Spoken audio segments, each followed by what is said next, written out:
बिस्मिल्लाहिर्रहमानिर्रहीम। अस्सलाम वालेकुम student, welcome back. Hope so आप कोरोना कोविड-19 से महफूज होंगे। आज हम लेक्चर 8 कवर करेंगे, प्रोटीन प्रोटीन इंट्रैक्शन। इसका पार्ट ए है। इससे पहले आप प्रोटीन बेसिक के बारे में जो प्रीवियस हैंडआउट्स हैं, लेक्चर हैं, कॉलेज में पढ़ चुके हैं।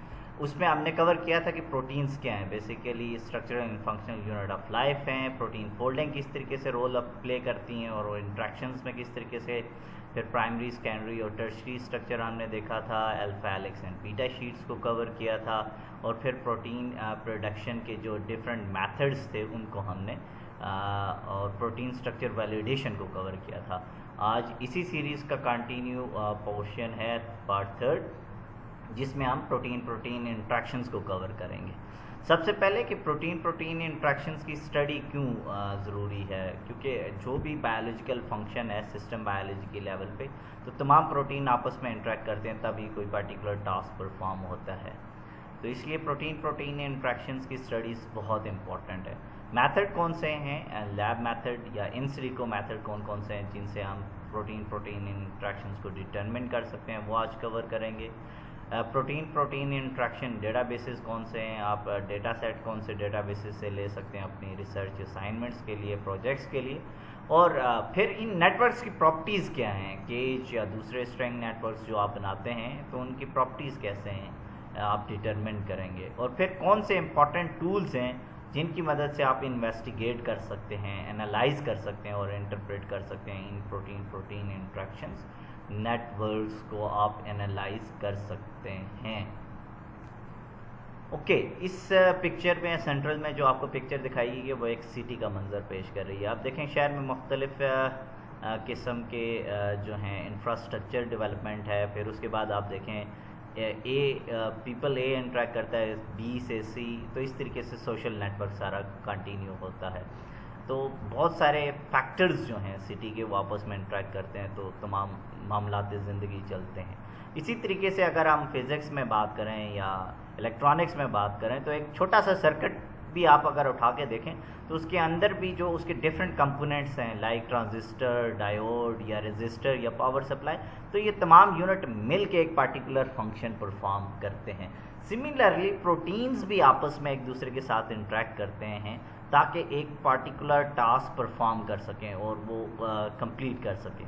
तो सेल्स के भी जो डिफरेंट पार्ट्स हैं वो वायर टुगेदर हैं ताकि वो कोई पार्टिकुलर टास्क परफॉर्म कर सकें। 5 स्टडी प्रोटीन्स। हमें पता है कि प्रोटीन आइसोलेशन में काम नहीं करते, अकेले काम नहीं करते। हैज़ अ लार्ज कम्प्लेक्सेस वो काम करते हैं। Let's take example signal transduction की ले लें या किसी और मेटाबॉलिक मॉड्यूल की।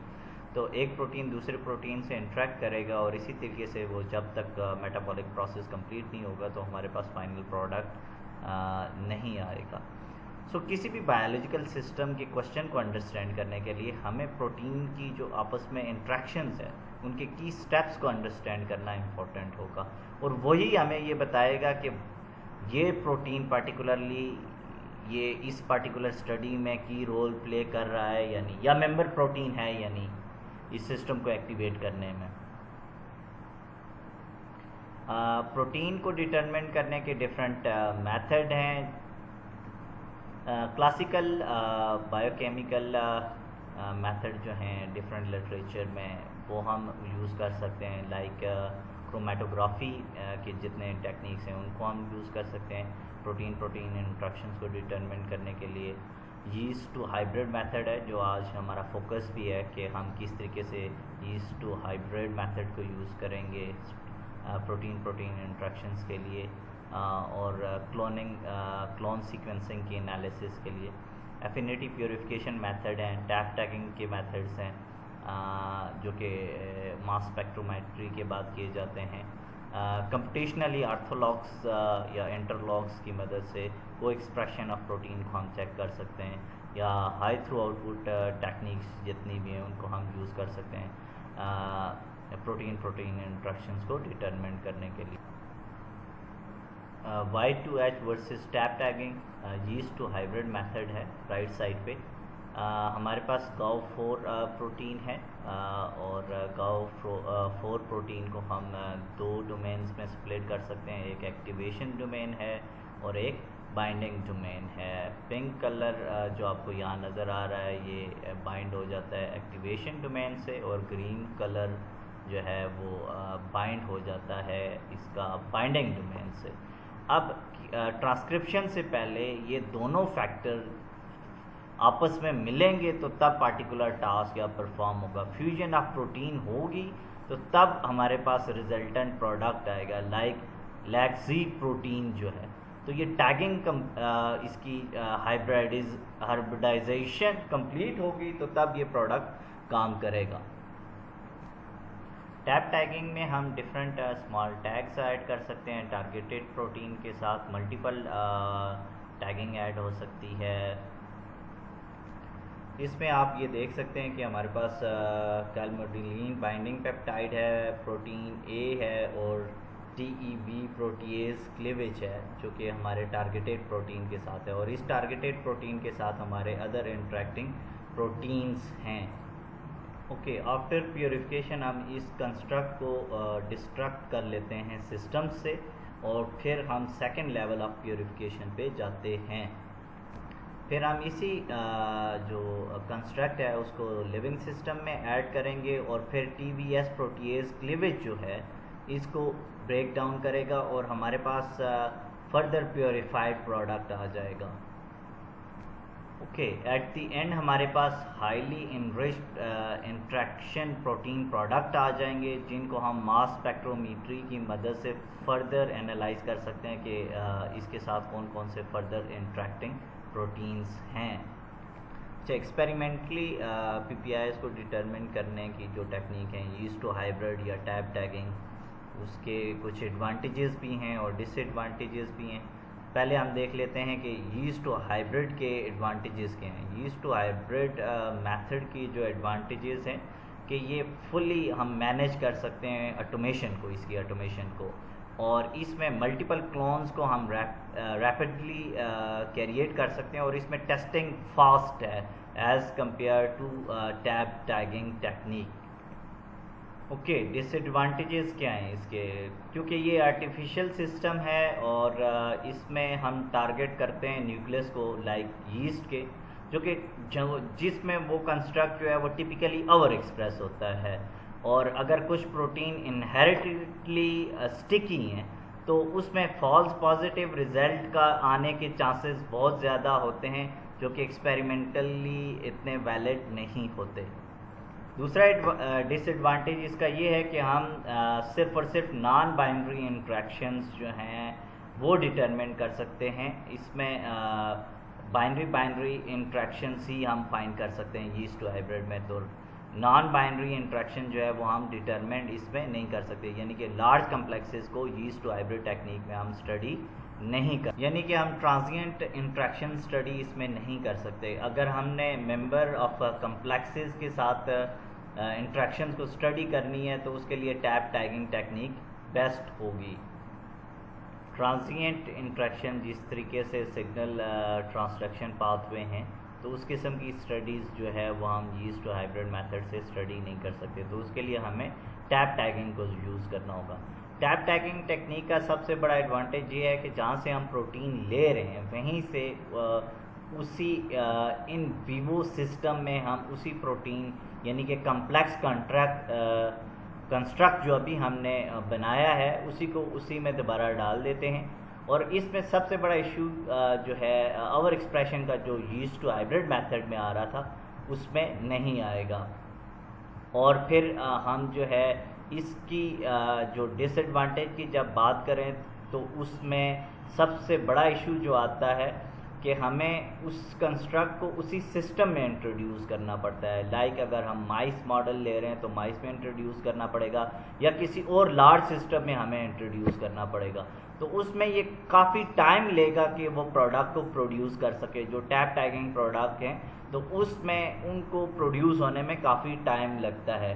तो इसका एडवांटेज ये है कि जो कम्प्लेक्सेस की स्टडीज़ हैं उनको हम बड़ी आसानी से एनालाइज कर सकते हैं। अदर एक्सपेरिमेंटल मेथड कौन से हैं प्रोटीन इंट्रैक्शन को डिटरमिन करने के लिए? यीस्ट टू हाइब्रिड मेथड तो अभी हमने देखा है, उसके बाद एफिनिटी प्योरिफिकेशन है, डीएनए माइक्रो एरे है या जीन को एक्सप्रेशन है, प्रोटीन माइक्रो एरेज हैं, ठीक है, फेज डिस्प्ले है। तो यहाँ तक जितने भी हैं मेथड, ये हाई थ्रू आउटपुट अप्रोचेस हैं for the study of protein interaction. ये फिज़िकल और कुछ फंक्शनल एसोसिएशन प्रॉपर्टीज़ की बेस पे स्टडी करते हैं। अगर हम बात करें एक्सरे क्रिस्टलोग्राफी की या एनएमआर की या अदर टेक्निक्स की, तो ये जो हैं हमारे पास जो हैं वो लो थ्रूपुट अप्रोचेस हैं प्रोटीन इंट्रैक्शंस की, और इसमें हम सिर्फ और सिर्फ जो है वो फिज़िकल इंट्रैक्शन को स्टडी कर सकते हैं आइदर बाइनरी या कम्प्लेक्सेस में, बट वो लिमिटेड टू फ्यू कैरेक्टरिस्टिक्स होंगी जिनको हम स्टडी कर सकते हैं। ओके, एक एग्जांपल देख लेते हैं प्रोडक्शन की बाय यूजिंग पाइपलाइन कंसेप्ट, और हम अभी जो है अरेब्डोसिस थलियाना जो है उसके इंटरलॉक्स को प्रेडिक्ट करेंगे बाय यूजिंग जीस, फ्लाई, वॉर्म्स एंड हुमन। इनको यूज़ करके हम जो है अरेब्डोसिस थलियाना का जो है वो इंटरलॉक्स प्रेडिक्ट करने की कोशिश करेंगे। तो इसमें सबसे पहले आप अरेब्डोसिस थलियाना का जीनोम लेंगे, और फिर एक साइंटिफिक क्वेश्चन है, क्या हम जो है वो can be use interacting interologs और orthologs to predict whether two proteins are interacting with each other or not. तो इस किस्म के जो क्वेश्चंस हैं उनको हम एनालाइज करते हैं या इंटरप्रेट कर सकते हैं। तो ऑलरेडी यीस्ट, फ्लाई, वॉर्म्स और ह्यूमंस के इंटरलॉग्स जो हैं वो अवेलेबल हैं जीनोम सीक्वेंस डेटाबेसेस में। अरेब्डोसिस थलियाना का आपने जीनोम ले लिया, इन पैरानॉइड एल्गोरिदम को यूज़ करते हुए इंसेंबल में आपने सबसे पहले क्या कर लेना है, या ऑर्थोलॉग की लिस्ट जनरेट कर लेनी है, और इस तरीके से आपके पास इंट्रैक्टोम डेटाबेस यीस्ट, फ्लाई और वॉर्म का कंस्ट्रक्ट हो जाएगा, जिसको आप जो है उसकी बेसिस पे आप क्या कर सकते हैं, अरेब्डोसिस थलियाना की जो प्रोडक्शन इंट्रैक्टोम है उनकी कंपैरिजन कर सकते हैं कि वो को एक्सप्रेस्ड हुए हैं या नहीं, और उसको देख सकते हैं कि क्या वो सब सेलुलर लोकलाइजेशन प्रोडक्शन पे फिट आ रहे हैं, वेरिफिकेशन एनालिसिस कर सकते हैं। तो these type of in silico studies you can use in your projects for the production of interlocks. अच्छा, इंट्रैक्टोम जो है अरेब्डोसिस का वो कैसे प्रेडिक्ट करेंगे या जनरेट करेंगे। हमें एक पता है बात के कंजर्व प्रोटीन जो हैं वो कंजर्व इंट्रैक्शंस करते हैं एवोल्यूशनरी, यानी कि आँख के जो प्रोटीन है वो आँख में एक्सप्रेस होंगे, यानी कि for particular time for particular space उनकी इंट्रैक्शन और एक्सप्रेशन होंगी। तो इसी बेसिक बायोलॉजिकल मैकेनिज़्म को यूज़ करते हुए हम ऑर्थोलॉग प्रेडिक्ट कर सकते हैं by using in paranoid algorithm. Arabidopsis thaliana के लिए इंसेंबल के अंदर एम्बेडेड प्रोग्राम है जो आप यूज़ कर सकते हैं, और different in silico test perform कर सकते हैं वैलिडेशन ऑफ इंट्रैक्शन स्टडीज़ के लिए। फॉर एग्जांपल सब सेलुलर या को लोकलाइजेशन इंटरलॉक्स की जो स्टडीज़ हैं वो कर सकते हैं, या को एक्सप्रेशन इंटरलॉक्स की स्टडीज़ जो है वो आप परफॉर्म कर सकते हैं। आपके सामने को लोकलाइजेशन जो है वो इंटरलॉग्स जो है वो नेटवर्क है, जिसमें ये प्रोटीन्स हैं जो एजेस जो हैं वो इंट्रैक्शन को शो कर रही हैं, और नोड्स जो हैं वो प्रोटीन को शो कर रहे हैं, और अकॉर्डिंग टू डिफरेंट साइज़ और डिफरेंट कलर्स हैं, तो सेम कलर जो हैं सेम कंपार्टमेंट को शो कर रही हैं। को एक्सप्रेशन यानी कि सिमिलर प्रोटीन जितने भी एक्सप्रेस होंगे वो एक साथ होंगे, और उनका एक्सप्रेशन साइज़ उनके एक्सप्रेशन लेवल को शो कर रहा होगा। तो इस तरीके से आप जो अपने बायोलॉजिकल नेटवर्क्स हैं उनको एनालाइज कर सकते हैं और इंटरप्रेट कर सकते हैं प्रोटीन इंट्रैक्शंस के लिए। हम को लोकलाइजेशन को स्टैटिस्टिकली भी कंफर्म कर सकते हैं और वेरीफाई कर सकते हैं। फॉर एग्जांपल जो फर्स्ट 4 हैं वो सेम कंपार्टमेंट में हैं, उनकी एक्सप्रेशन जब हमारे पास पी की वैल्यू जो इनरिचमेंट वैल्यू है वो 0.01 से कम होगी तो वो सेम कंपार्टमेंट में होंगे, और डिप्लीशन तब होगी जब आपका कोई भी प्रोटीन जो है वो अदर कंपार्टमेंट में भी एक्सप्रेस होगा तो वो डिप्लीशन होगी।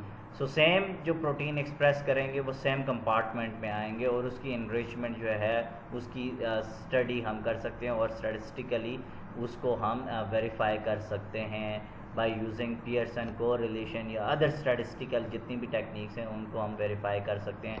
तो फर्स्ट ऑफ ऑल आपने अपने डेटा सेट को नॉर्मलाइज करना है, फिर डिफरेंट स्टैटिस्टिकल टेक्निक्स उनको अप्लाई करके उनको एनालाइज करना है।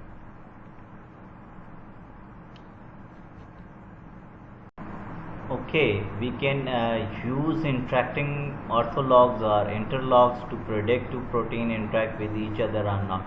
तो हम दो प्रोटीन्स को एक्सप्रेस कर रहे हैं, मोस्ट लाइकली इंटरेक्ट कर रहे हैं यानी वो हम चेक कर सकते हैं। और कोई भी प्रोटीन अगर इंटरेक्ट कर रहा है तो वो पर्टिकुलर टाइम पे एक ही कंपार्टमेंट में होगा जिसे हम स्टैटिस्टिकली टेस्ट कर सकते हैं और वेरीफाई कर सकते हैं। तो को एक्सप्रेशन ऑफ जीन्स को हम कैसे चेक करेंगे by using Pearson correlation coefficient या अदर स्टैटिस्टिकल टेक्निक से। सबसे पहले हमें जीन एक्सप्रेशन डेटा सेट लेना पड़ेगा अरेबिडोसिस के। इस एग्जांपल में हमने अरेबिडोसिस का डेटा लेना है, माइक्रो एरे डेटा सेट, या फिर आप अपनी जो फील्ड ऑफ इंटरेस्ट है उसका डेटा सेट लेंगे, micro array data set. NCBI gene expression omnibus से ले सकते हैं या फिर एट जीन एक्सप्रेस कंसोर्शियम से आप अपना डेटा सेट ले सकते हैं और उनको डिफरेंट 3-4 पैरामीटर्स पे लाइक हार्मोन्स, पैथोजन, स्ट्रेस या टिश्यू पे आप स्टैटिस्टिकली वो सिग्निफिकेंट है या नहीं उसे टेस्ट कर सकते हैं। आपके सामने स्क्रीन्स पे जो है वो पियर्सन कोरिलेशन कोफिशिएंट का फार्मूला रिटन है जो कि आप बायोस्टैट्स में ऑलरेडी पढ़ चुके हैं। एंस जो है वो नंबर ऑफ एक्सप्रेशन यानी कि नंबर ऑफ एक्सप्रेशन जीन्स को जो है वो यहाँ शो कर रहा है और फिर आप उसको एक्स और वाई पे देखेंगे कि एक्स किस तरीके से एक्सप्रेशन जो है वो जीन एक्स को अफेक्ट कर रहा है और वाई किस तरीके से जो है वो अफेक्ट कर रहा है। और जो पियर्सन कोरिलेशन कोफिशिएंट है उसकी रेंज है -1 से लेकर 1 तक और 1 इंडिकेट कर रहा है कि वो परफेक्टली कोरिलेटेड है यानी कि वो एक्सप्रेस्ड है, फुली एक्सप्रेस्ड है, और -1 मीन्स कि वो एंटायर एक्सप्रेस्ड है, एंटायर कोरिलेटेड है यानी कि वो टोटली अपोजिट एक्सप्रेशन शो कर रहा है। हम इसको कंपेयर कर सकते हैं डिफरेंट रैंडम डेटा सेट्स पे, आइदर एंटायर प्रोटियोम के डेटा सेट्स पे हम इस डेटा सेट को अप्लाई कर सकते हैं, इंटरलॉग डेटा सेट्स को रैंडमली इस पे अप्लाई कर सकते हैं, या टोपोलॉजीज़ या इंटरलॉग नेटवर्क्स की जो स्टडीज़ हैं उनके लिए हम इसे यूज़ कर सकते हैं। आपके सामने अरेबिडोसिस थेरिलियाना के जो इंटरलॉग्स हैं उसका को एक्सप्रेशन ग्राफ है। जो ब्लू लाइन है इंटरलॉग्स की जो स्टैटिस्टिकली ड्रिवन डेटा था उसको मैप किया गया है। तो ये पॉजिटिवली को रिलेटेड है, मींस 0.8 पे इसकी पीक है तो ये शो कर रहा है कि ये पॉजिटिवली को एक्सप्रेस है, फुली एक्सप्रेस है, means at the same time same compartment में ये इंटरलॉग एक्सप्रेस हो रहे हैं। एंड ज़ीरो है, और ये इस बॉटम लाइन पे आपको पियर्सन कोरिलेशन कोफिशिएंट की डिफरेंशिएशन डिस्ट्रीब्यूशन नज़र आ रही है, और ज़ीरो मींस कि this is not express, we can't conclude anything at that position, and -1 mean entire correlated यानी कि ये एक्सप्रेस नहीं है, एंटी एक्सप्रेस है। तो इस तरीके से आप अपने डेटा सेट को एनालाइज कर सकते हैं। अगर आपने अपने डेटा सेट को एनालाइज करना है और उसकी प्रोडक्शन की एनालिसिस करनी है SNER सैनरिक्स नेटवर्क्स पे, तो आपने ये ऑलरेडी जो है ये नेटवर्क इन्वॉल्व हैं वेसिकल ट्रैफिकिंग में। ओरिजिनल नेटवर्क्स जो बाइंड का है वो लिटरेचर की डेटाबेस एग्जांपल्स पे सेट किया गया है। तो इसमें आप डिफरेंट सेलुलर कंपार्टमेंट स्टडीज़ को एनालाइज कर सकते हैं। दिस इज़ द ग्राफ जो कि आपको शो कर रहा है, यहाँ एजेस जो है इंट्रैक्शन को शो कर रही हैं और नोड्स प्रोटीन को शो कर रही हैं। तो सेम प्रोटीन जो इंट्रैक्ट कर रहे होंगे सेम सेलुलर कंपार्टमेंट में, तो उनके सिमिलर कलर्स होंगे, different on the basis of सब सेलुलर लोकलाइजेशन कलर्स में उसकी डिस्ट्रीब्यूशन की गई है, नंबर ऑफ साइजेस पे इंट्रैक्शन शो की गई हैं, को एक्सप्रेशन को डिफरेंट कलर्स में रिप्रेजेंट किया गया है। तो अपनी स्टडीज़ में आप इन चीज़ों को इंक्लूड कर सकते हैं और अपने प्रोजेक्ट्स को जो है वो आसानी से by using protein interactions analyse कर सकते हैं कि कौन से protein cellular compartment particular time पे एक्सप्रेस हो रहे हैं या नहीं हो रहे हैं। Thank you very much. Next class में आपको जो है वो एक लैब टास्क दिया जाएगा और साथ ही आपकी एक मिनी असाइनमेंट होगी। Thank you.